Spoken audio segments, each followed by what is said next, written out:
Assalamualaikum warahmatullahi wabarakatuh.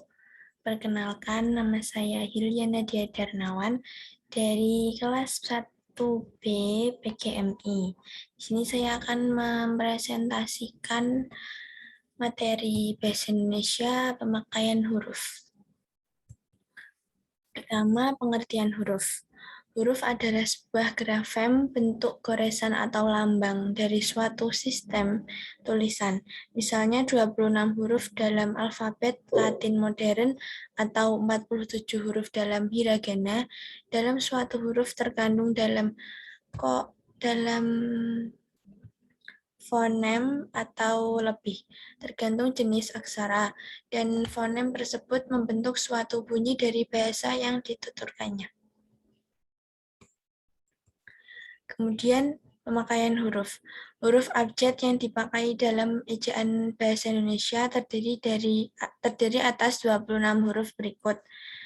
A, B, C, D, E, F, G, H, I, J, K, L, M, N, O, P, Q, R, S, T, U, V, W, X, Y, Z. Kemudian huruf vokal. Huruf yang melambangkan vokal dalam bahasa Indonesia terdiri dari 5 huruf, yaitu A, E, I, O, dan U. Contoh huruf vokal A. Huruf vokal A di posisi awal, contohnya api. Di posisi tengah, padi, karena A-nya berada di tengah. Kemudian posisi akhir, lusa, karena A-nya berada di akhir.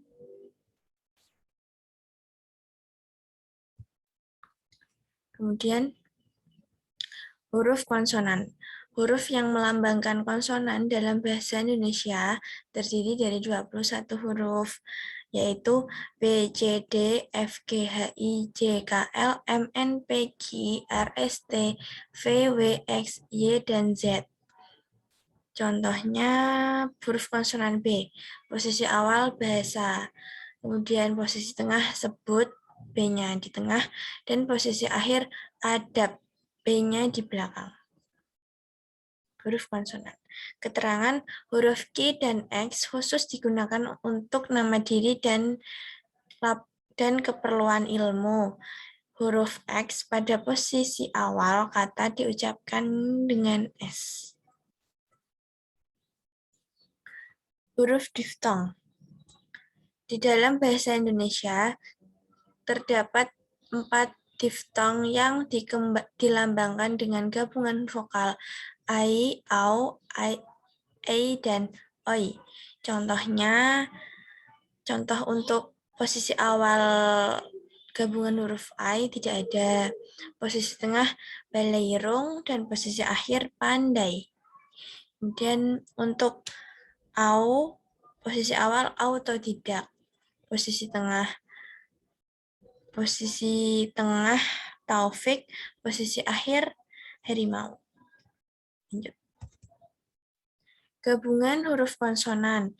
Gabungan huruf konsonan KH, NG, NY, dan SY masing-masing melambangkan satu bunyi konsonan.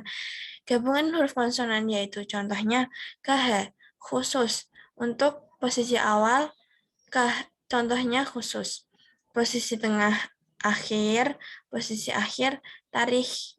Dan untuk NG, contoh posisi awal ngarai, posisi tengah bangun, NG, posisi akhir senang.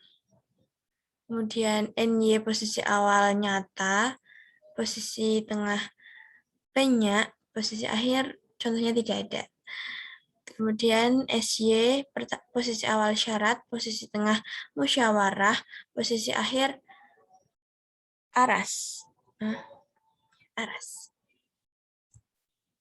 Huruf kapital. Huruf kapital dipakai sebagai huruf pertama awal kalimat. Misalnya, apa maksudnya? Nah, pada kalimat apa, A-nya menggunakan huruf kapital karena itu huruf pertama pada awal kalimat tersebut. Kemudian huruf kapital dipakai sebagai huruf pertama unsur nama orang, termasuk julukan, misalnya Amir Hamzah. Hamzah nama julukan, tapi karena huruf kapital digunakan untuk nama julukan juga, makanya Hamzah menggunakan huruf kapital pada hanya. Huruf kapital tidak dipakai sebagai huruf pertama nama orang yang merupakan nama jenis atau satuan. Misalnya, ikan mujair. Ikan mujair kan termasuk dalam satuan ikan. Jadi, dalam penulisannya tidak menggunakan huruf kapital pada awal kalimatnya. Huruf kapital tidak dipakai untuk menuliskan huruf pertama kata yang bermakna anak dari, seperti bin, binti, guru, misalnya Abdurrahman bin Zaini. Nah, itu binnya tidak menggunakan huruf kapital. Namun setelahnya menggunakan huruf kapital lagi pada awal kalimat. Kemudian huruf kapital dipakai pada awal kalimat dalam petikan langsung. Misalnya adik bertanya, "Kapan kita pulang?" Nah, setelah tanda petik menggunakan K kapital karena kapital juga digunakan dalam petikan langsung. Huruf kapital dipakai sebagai huruf pertama setiap kata nama agama, kitab suci, dan Tuhan, termasuk sebutan dari kata ganti untuk Tuhan. Misalnya Islam, I-nya menggunakan huruf kapital. Kemudian huruf kapital dipakai sebagai huruf pertama unsur nama, gelar, kehormatan, keturunan, keagamaan, atau akademik yang diikuti nama orang, termasuk gelar akademik yang mengikuti nama orang. Misalnya Sultan Hasanuddin. Nah, Sultan itu kan termasuk gelar. Namun, setelah Sultan diikuti dengan nama orang tersebut, Hasanuddin. Kemudian, Sultannya juga menggunakan kapital. Huruf kapital dipakai sebagai huruf pertama unsur nama, gelar, kehormatan, keturunan, keagamaan, profesi, serta nama jabatan dan kepangkatan yang dipakai sebagai sapaan. Misalnya, selamat datang yang mulia. Yang mulia termasuk nama sapaan kepada orang yang lebih mulia di tempat tersebut. Maka M-nya menggunakan huruf kapital.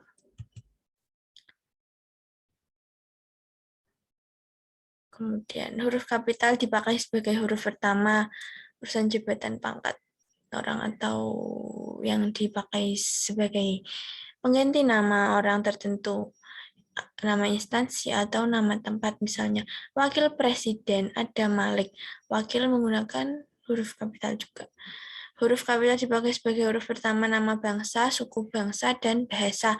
Misalnya bahasa Indonesia yang menggunakan huruf kapital, nama negaranya Indonesia.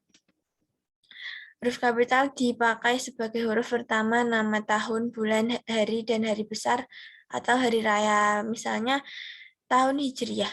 Hijriah menggunakan huruf kapital karena termasuk dalam pemakaian huruf kapital tersebut. Next. Huruf kapital. Kemudian huruf miring. Huruf miring dipakai untuk menuliskan judul buku, nama majalah, atau nama surat kabar yang dikutip dalam tulisan termasuk dalam daftar pustaka. Misalnya, saya sudah membaca buku Salah Asuhan, karangan Abdul Muiz. Kemudian, huruf miring dipakai untuk menegaskan atau mengkhususkan huruf, bagian kata, atau kelompok kata dalam kalimat. Misalnya, huruf terakhir kata abad adalah D. Jika kita ingin memfokuskan satu kata dalam kalimat tersebut, abadnya menggunakan huruf miring untuk mempertegas kalimat yang ingin dibahas. Huruf miring dipakai untuk untuk menuliskan kata atau ungkapan dalam bahasa daerah atau bahasa asing. Misalnya, upacara Peusijuik atau tepung tawar menarik perhatian wisatawan asing yang berkunjung ke Aceh. Huruf tebal. Huruf tebal dipakai untuk menegaskan bagian tulisan yang sudah ditulis miring.